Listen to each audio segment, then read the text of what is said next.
बिस्मिल्लाहिर्रहमानिर्रहीम। अस्सलामुअलैकुम। Cooking with आयका YouTube channel पे आपको खुशामदीद। आज मैं आपके साथ रेस्टोरेंट स्टाइल में लोडेड राइस की रेसिपी लेकर आई हूँ। आप इजीली इसको घर में तैयार कर सकते हैं बग़ैर किसी मेहनत के। वही सारी चीज़ें मैं यूज़ करूँगी जो आपके घर में अवेलेबल होगी। बहुत टेस्टी रेसिपी है। स्टेप बाय स्टेप आपको सब कुछ बताऊँगी। वीडियो को स्टार्ट करते हैं। सबसे पहले मैंने कुछ स्पाइसेस लिए। यहाँ पे मैंने लाल मिर्च ली, लहसुन लिया और अदरक ली। इनका एक पेस्ट बना लेंगे।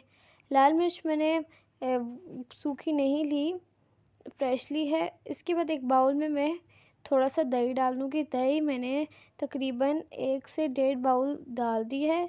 इसके बाद वही पेस्ट में 1 टेबल स्पून ऐड करूँगी और इस बैटर को अच्छी तरह से मिक्स कर लूँगी। इसके बाद 1 टेबल स्पून और एक और चम्मच डालूँगी, यानी 2 टेबल स्पून मैंने इसके अंदर पकौड़ा मसाला ऐड किया। ये ऐसा मसाला है, सब में यूज़ हो सकता है। मेरे चैनल पे रेसिपी आप जाके देख सकते हैं। इसके बाद 1/2 टेबल स्पून हल्दी और थोड़ा फूड कलर डाल के, चिली सोया डाल के और 1/2 टेबल स्पून नमक डाल के इन सब चीज़ों को अच्छी तरह से मिक्स कर लेंगे। आप इन सब चीज़ों की क्वांटिटी ज़्यादा या कम कर सकते हैं। तो इसमें से मैं थोड़ा सा निकाल भी लूँगी चिकन डालने से पहले। चिकन मैंने 1 किलो लिया, 1 ग्राम लिया। इनको अच्छी तरह से मिक्स कर लेंगे। ये मैं मैरिनेशन कर रही हूँ चिकन की, तो इसको अब मैं मैरिनेट कर लूँगी, कवर करके रख दूँगी आधे से 1 घंटे तक। ये इनफ है। इसके बाद एक पैन ले लूँगी, उसके अंदर कुकिंग ऑयल डाल के उसको फ्लेम ऑन कर लूँगी, गर्म होने के लिए रख दूँगी। दूसरी तरफ मैंने कुछ वेजिटेबल्स लिए हैं, जैसे मैंने 1 टमाटर लिए, 1 अदद अनियन लिया, 1 अदद शिमला मिर्च ली और आधा मैंने बंद गोभी का टुकड़ा लिया, उसको काट लिया अच्छी तरह से। इनको डालने से पहले मैं वो जो मैंने स्पाइसेस लहसुन अदरक का पेस्ट तैयार किया था और मिर्चों का, वो डाल दूँगी। उसकी अच्छी तरह से भुनाई कर लूँगी। इसको तंदूरी मसाला भी कहते हैं, अगर आप इसके अंदर मसाले ऐड कीजिए तो।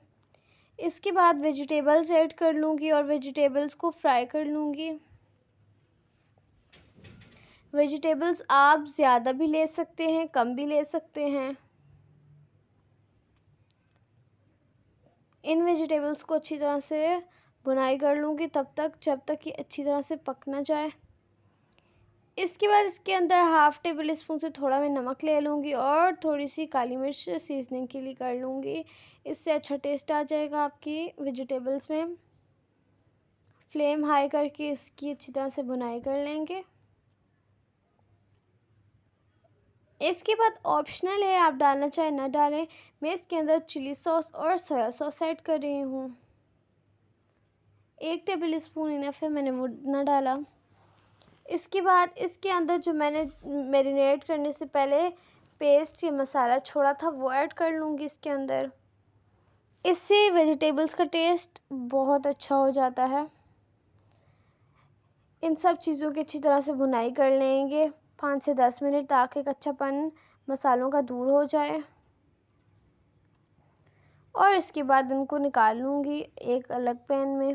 और दूसरी तरफ मैंने दोबारा वही पैन लिया, इसके अंदर कुकिंग ऑयल डाल लिया, गर्म होने के लिए छोड़ा और मैरिनेटेड चिकन इसके अंदर ऐड कर लूँगी। तो देखिए मैंने इसके अंदर ऐड कर लिया। अब इसको थोड़ा सा हिलाना है आपने, ज़्यादा भी मिक्स इस टाइम नहीं करना। थोड़ा सा इसको छोड़ देना है आपने कवर करके। ही कवर होकर अपने ही पानी में पक जाएगा। इसके अंदर कोई पानी ऐड करने की ज़रूरत नहीं। तो देखिए अच्छी तरह से चिकन भी तैयार हो चुका। इसके बाद मैंने राइस लिए, उनको बॉईल कर लिया था। उनके ऊपर सबसे पहले स्टफिंग लगा लूँगी वेजिटेबल्स की। उसके बाद चिकन की लेयर लगा लूँगी। अगर आपके पास मायोनीज़ अवेलेबल है तो आप मायोनीज़ भी इस पॉइंट पे इसके ऊपर डेकोरेशन के लिए डाल सकते हैं, मगर मेरे पास अवेलेबल नहीं था। तो अगर आप इस तरह भी लोडेड फ्राइज़ बनाते हैं तो आपके लोडेड फ्राइज़ बहुत ही मज़ेदार, रेस्टोरेंट से ज़्यादा अच्छे बनते हैं। वीडियो अच्छी लगी हो तो वीडियो को लाइक कीजिए। चैनल पे नए हैं, चैनल को ज़रूर सब्सक्राइब कीजिए। मिलती हूँ आपसे नेक्स्ट वीडियो में। अल्लाह हाफ़िज़।